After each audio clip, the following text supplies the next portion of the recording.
Happy Navratri. जय माता दी। चैत्र नवरात्रि की संपूर्ण कथा क्या है? नवरात्रि की संपूर्ण व्रत कथा। हिंदू धर्म में चैत्र नवरात्रि का विशेष महत्व है। इस दौरान माँ दुर्गा के 9 स्वरूपों की पूजा की जाती है। ऐसा माना जाता है कि नवरात्रि में पूजा के दौरान व्रत कथा को पढ़ना जरूरी होता है, वरना पूजा अधूरी मानी जाती है। पंचांग के अनुसार 30 मार्च से चैत्र नवरात्रि शुरू हो चुकी है और पहले दिन माँ दुर्गा के प्रथम स्वरूप माँ शैलपुत्री की पूजा की जाएगी। यह त्योहार माता रानी के भक्तों के लिए बेहद खास होता है। इन 9 दिनों में श्रद्धालु माँ दुर्गा की उपासना करते हैं और व्रत रखते हैं। ऐसा माना जाता है कि नवरात्रि में सच्चे मन से व्रत रखने से जीवन के सारे कष्ट दूर हो जाते हैं और सुख समृद्धि प्राप्त होती है। इस दौरान हर दिन माँ दुर्गा के अलग अलग स्वरूप की पूजा होती है और विशेष कथाओं का पाठ किया जाता है। ऐसा माना जाता है कि पूजा के दौरान कथा का पाठ करने से साधक को शुभ फल प्राप्त होता है।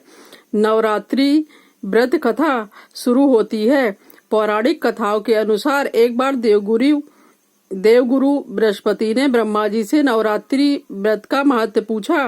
ब्रह्मा जी ने बताया कि यह व्रत करने से संतान, सुख, धन, विद्या और समृद्धि प्राप्त होती है। इसके प्रभाव से रोग दूर होते हैं और पापों से मुक्ति मिलती है। इस व्रत को ना करने वाले व्यक्ति को जीवन में कई तरह के कष्टों का सामना करना पड़ता है। एक समय की बात है, मनोहर नगर में पीठत नाम का एक ब्राह्मण रहता था।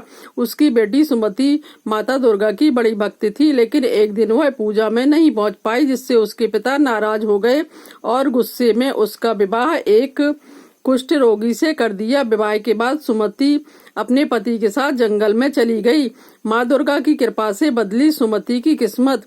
सुमति के दुख को देखकर माँ दुर्गा उसके सामने प्रकट हुई और वरदान मांगने को कहा। सुमति ने अपने पति के कुष्ठ रोग से मुक्ति की प्रार्थना की। देवी ने उसे बताया कि पिछले जन्म में उसने अनजाने में नवरात्रि का व्रत रखा था, जिसके पुण्य से आज उसे यह आशीर्वाद मिल रहा है।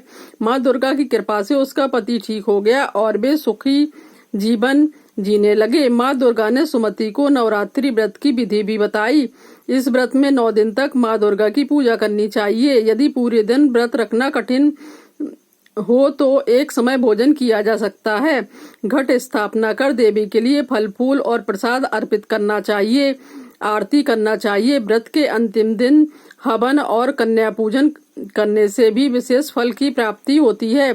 ब्रह्मा जी ने कहा, जो व्यक्ति भक्ति भाव से यह व्रत करता है उसे जीवन में सभी सुख संपत्तियां मिलती हैं। इस व्रत का पुण्य करोड़ों गुना बढ़ जाता है और व्यक्ति को मोक्ष की प्राप्ति होती है। इसके साथ ही देवी माँ के आशीर्वाद से जीवन की सभी परेशानियां दूर हो जाती हैं। बोलिए माँ दुर्गा की जय हो। जय माता दी।